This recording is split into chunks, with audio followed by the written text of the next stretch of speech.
much पैसा ल्याएको guys मैले यत्रो पैसा दिँदाखेरि नि तपाईँलाई त्यो कस्तो नभ्याउनु के त यार बिहानदेखि 10 तारिक गरिसक्यो ओ गाइज असली माल यत्रो पैसा लाग्छ यार प्रोटेक्सन चाहियो नि त गाइज किडनी नबेचे नि लिभर बेचे त हो नि नदिनु बरु म मोबाइल किन्दिनँ नरम नरम देखाउनु दाइ यहाँनिर केबल अनबक्स गाइज यो लिनुपर्ने थियो यो यसको प्राइस हेरेर म यो हाम्रो तरकारी काट्ने चक्कु भइगयो यसले हामीलाई अनबक्स गर्नलाई धेरै हेल्प गर्यो हैन so hi hello and what's up everybody it's me Nishan welcome back to the channel I hope you all guys are fine and doing well अहिले चाहिँ म जाँदैछु गाइज मोबाइल किन्नलाई हैन मैले बिहान मोबाइल बनाउन दिएको थिएँ मलाई फोन आयो त्यो मोबाइल बनाउनको लागि नै 15-20 हजार रुपियाँ खर्च हुन्छ त्यो मोबाइल खत्तम तरिकाले ड्यामेज भइसकेको थियो हैन सो कसरी ड्यामेज भयो भनेर चाहिँ त्यो तपाईँहरूलाई म पछि भन्छु म चाहिँ अहिले विशाल नगरको कुनै गल्लीमा हैन अहिले भर्खर अफिसबाट आएको दाइ र म निस्केको अनि यो दाइको मोबाइलबाट हो गाइज है अब चाहिँ तपाईँहरूलाई म एकैताली न्यू रोड गल्लीतिर गएर देखाउँछु सो त्यतैतिर मोबाइल किन्छु होला म हैन सो म मेबी ताम्राकाट जान्छु होला हैन अनि दादा हुनुहुन्छ अगाडि हाम्रो अनि गाइज है मैले ल्यापटप पनि बनाउनु दिएको छ त्यो पनि लिनु छ त्यो पनि बन्यो कि बनेन है त्यसको हालत पनि एकदम खत्तम छ सो तपाईँहरूले मलाई इन्स्टाग्राममा फलो गर्नुभएको छ भने चाहिँ मैले त्यहाँनिर अपडेट दिएको थिएँ है यस्तो यस्तो भएको छ मोबाइलको हालत त्यस्तो छ ल्यापटपको हालत त्यस्तो छ भनेर 5 minutes later गाइज म चाहिँ आइसकेँ होइन सुन्दारा अब चाहिँ हामी उता ताम्राकारा कम्प्लेक्सपट्टि जानुपर्ने हुन्छ त्योभन्दा अगाडि चाहिँ हामी जानुपर्ने हुन्छ ल्यापटप बाटामा ल्यापटप बनाउन दिएको छ होइन अनि अब त्यो ल्यापटप बन्यो कि बनेन पहिला सोध्नु पऱ्यो अहिले चाहिँ गाइज बेलुका भइसक्यो होइन विशाल नगरबाट आउँदा आउँदा झन् बेलुका भयो बेलुकाखेरि हिँडेको बेलुका त हुनु पऱ्यो होइन अनि अहिले बजे जस्तो लगभग त्यही 6-6:30 बजे होला होइन दिनभरि त मोबाइल बन्ला ल्यापटप बन्ला भनेर बसिरहेको थिएँ नि त अनि किन्नु पर्दैन जस्तो लागेको थियो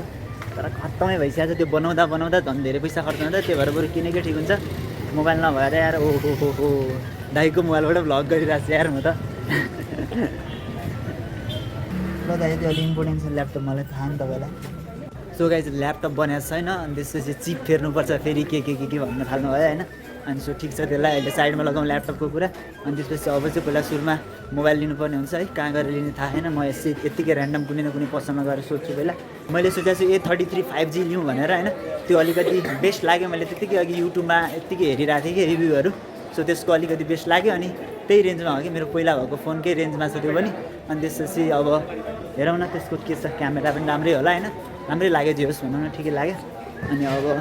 त्यहीँ जाउँ अनि त्यसपछि तपाईँहरूलाई भेटौँला गाइज लट्स अफ सप कुन सपमा जाने हामीले क्या चाहिँ लट्स अफ सप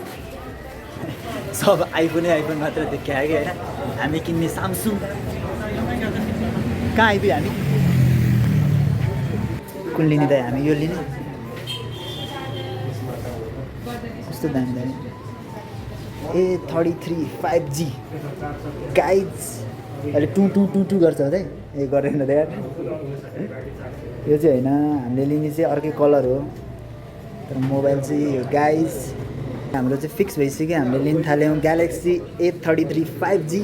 अनि त्यसपछि तपाईँहरूलाई चाहिँ म यो घरमै गएर अनबक्स गर्छु होइन यहाँनिर अब के गरेर बस्नु जोस् रुममै लगाएर अनबक्स गर्छु अब चाहिँ हामीले पैसा तिर्नुपर्ने हुन्छ गाइज टक्क पारेर सो मैले ल्याएको छु ब्ल्याकमा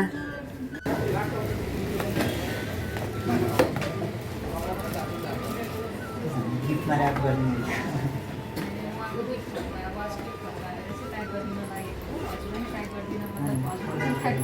मैले आफैलाई गिफ्ट दिनु कुरा आएन एडाप्टर हाम्रो अर्को पुरानो मोबाइल 25 वाटको गर्दा हुन्छ नि दाइ 41 है ह्यान्ड गरिदिनु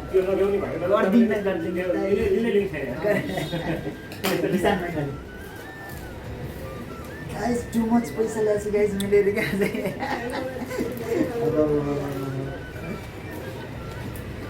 अलिकति घटाउनु न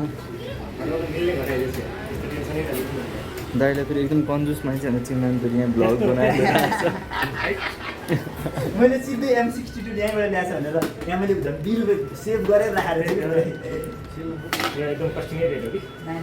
रेट फरक पर्ने रेट हो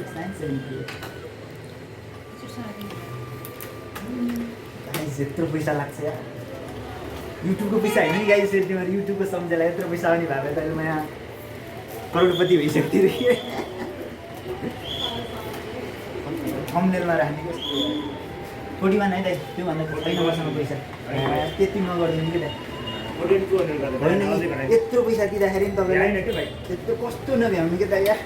200 रुपैयाँ मार्जिन खाऊ भनेर मार्जिन भएन अति नै मार्जिन भइसक्यो यत्रो जाबोलाई यत्रो पैसा दिनुपर्छ नि यो त आइफोनको जस्तै डब्बा हुन्छ नि त एडाप्टर हटाएपछि त यो त्यति पातलो आइफोन ल्यायो गाइस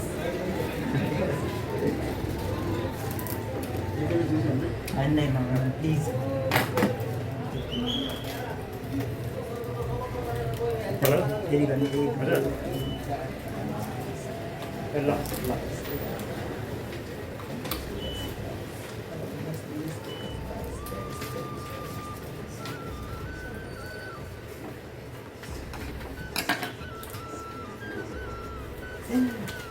मैले बिहानदेखि 10 तारिक निस्केँ होला एटिएमबाट निकालेर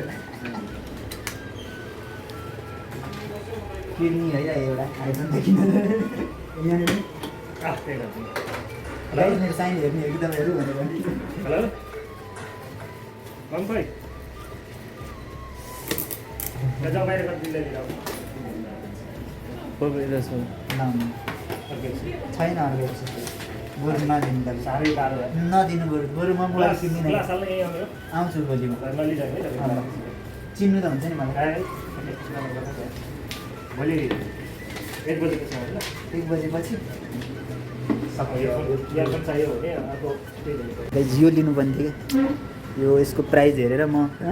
यत्रो फाइनली गाइज हामीले फोन पनि लिइसक्यौँ होइन यत्रो छ त्यत्रो बिहानदेखि होइन एटिएमबाट निकालेर कहिले फोन किन्ने भनेर बसिरहेको थिएँ मलाई थाहा थियो कि त्यो फोन बन्दैन भनेर होइन अनि त्यसपछि मैले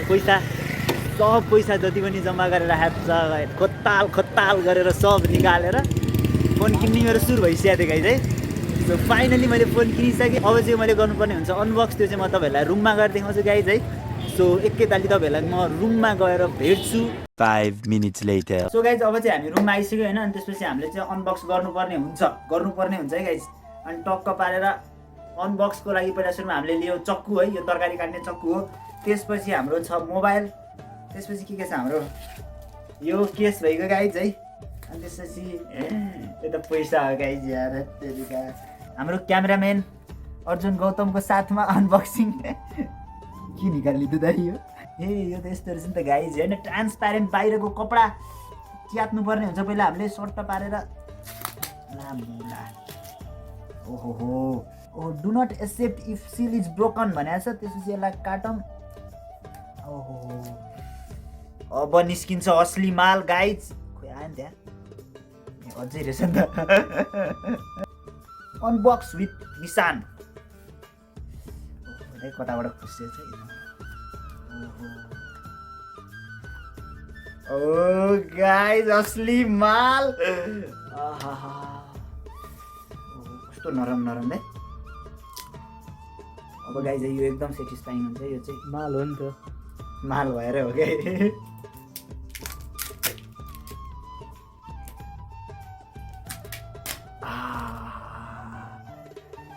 कस्तो खतरा माल रहेछ दाइ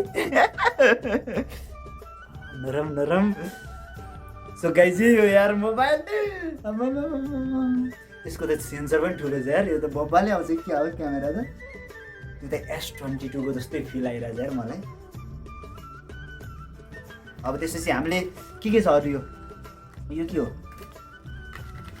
के भन्छ type C to C cable भइगयो एउटा यसमा हुँदैन एडाप्टर है त्यसपछि सिम इजेक्टर एउटा खोइ त पुस्तक पनि दिन छोड्यो रहेछ यति मात्र रहेछ यो काम लाग्दैन जुन सो अब यो एउटा पनि काम लाग्दैन अब हामीलाई काम लाग्ने भनेको एउटा यो त्यसपछि यसमा छैन एडाप्टर त्यही भएर मैले मेरो पुरानो मोबाइलको एडाप्टर मैले ठिक पारेर राखेको छु गाइज है मोबाइल काम नलागे नि एडाप्टर काम लाग्छ त्यसपछि यो भइगयो चार्जिङको सिस्टम्स यो हाम्रो तरकारी काट्ने चक्कु भइगयो यसले हामीलाई अनबक्स गर्नलाई धेरै हेल्प गर्यो होइन धारिलो त सही छैन धारिलो हाम्रो असली माल यो भइगयो अब चाहिँ यसलाई सट्ट एकदम चक्कु अलि राम्रो ब्याकग्राउन्ड आएन कि देखा तेरिका कस्तो सट्ट अन हो स्यामसङ ग्यालेक्सी कस्तो फोर्ला यार खतरा भयो नि त दाइ यार किडनी नबेचे नि लिभर बेचे त हो नि गाइज हुँदैछ है गाइज किप लभिङ है गाइज किप लभिङ ट्याप गर्दै गरौँ है गाइज वेलकम स्टार्ट यस्तो एग्री अल गरिदिने हो क्या स्किप फिनिस खुले गाइज पहिला सुने क्यामेरा हेरौँ है त आफ्नो थोपडा कतिको राम्रो आउँदो रहेछ ओहो बबाल आउँदो रहेछ यार के छैन गाइज अब चाहिँ म यसबाट स्विच गर्छु होइन त्यो चाहिँ अब M32 होइन यो कहाँ अब यो 5G गाइज यार 5G अनि पहिला सुन प्रोटेक्ट गर्नु भयो गाइज यार कहाँ गयो प्रोटेक्सन चाहियो नि त गाइज हाम्रो प्रोटेक्सन निकालिसक्यो होइन अब यो अगाडिको प्रोटेक्सन चाहिँ भोलि पर्सि लगाउँला है पहिला सुरुमा यो पछाडिको प्रोटेक्सन चाहिँ गरिहाल्नु पर्ने हुन्छ गाइज टक्क पारेर यस्तो यो मलाई मन पर्दैन क्या फेरि फिट्टिकै मन पर्दैन यस्ता भनेको च्यातेर फालिदिइहाल्ने हो अहिले यो लगाइदिइहालौँ आहा यो A33 5G खोइ कहाँ गयो कहाँ लेखाएको थियो यहाँ गाइज सर्ट त पारेर तपाईँहरू देख्न सक्नुहुन्छ अनबक्स हाम्रो कम्प्लिट भइसक्यो गाइज यो भनेको सब माल मसला हो माल मसलालाई काम छैन माल मसला हाल्नुपर्ने हुन्छ हामीले बक्सभित्र होइन माल मसला साइड यो पनि साइड काम लाग्ने चिज भनेको हाम्रो यो दुईवटा मात्र हो गाइज है अनि एउटा सिम इजेक्टर टुल छँदैछ अब यसलाई पनि टक्क पारेर अनबक्स गरिदिउँ होइन हाम्रो केबल अनबक्स देखाउँ दाइ यहाँनिर केबल अनबक्स ल मलाई केबल पनि अनबक्स भयो गाइज पहिला चार्ज हुन्छ कि हुँदैन त यो त चार्ज हुन्छ कि हुँदैन चेक गरेर आउँछ है फेरि टक्क पारेर सो गाइज है मैले चार्ज हुन्छ कि हुँदैन भनेर नि चेक गरेर आइसकेँ होइन टक्क पारेर अब यो मोबाइल अब चाहिँ म सिफ्ट गर्छु गाइज है यो सो गाइज है अहिले तपाईँहरूले हेर्नु भएको चाहिँ यो चाहिँ हो न्यू मोबाइलबाट है कस्तो आएको छ भन्नु होला केही न केही त डिफ्रेन्ट जरुर आयो होला किनकि यो त्यत्रो क्यामेरा छ होइन त्योभन्दा अलिकति बेटर साउन्ड अलिकति बेटर रिजोल्युसन जे होस् अलिकति बेटर भयो होला जे पनि होइन सो अब चाहिँ यो मोबाइलबाट म भ्लगिङ गर्छु है सो यति हो गाइज है मैले मोबाइल किने अस्ति नैदेखि सोचिरहेको थिएँ मोबाइल किन्छु भनेर जो पैसा जम्मा गर्दै थिएँ नयाँ मोबाइलको लागि सो फाइनल्ली मैले मोबाइल पनि किनेँ गाइज अनि यो चाहिँ युट्युबको पैसा होइन है यो चाहिँ मैले एकदम जम्मा थोरै गरेर जम्मा गरेको पैसा हो त्यही हो तपाईँहरूले हेर्नुभयो यासम्म हेर्नुभयो त्यसको लागि धेरै धन्यवाद अब चाहिँ भ्लगिङ लगातार हुन्छ जबसम्म मेरो इक्जाम आउँदैन तपाईँहरू मेरो च्यानलमा नयाँ हुनुहुन्छ भने च्यानल सब्सक्राइब गरिदिनु होला भिडियो लाइक गरिदिनु होला so thanks for watching bye take care love you cut पर्ने हुन्छ भन्नु भएन क्या ल 3 2 1 एक्सन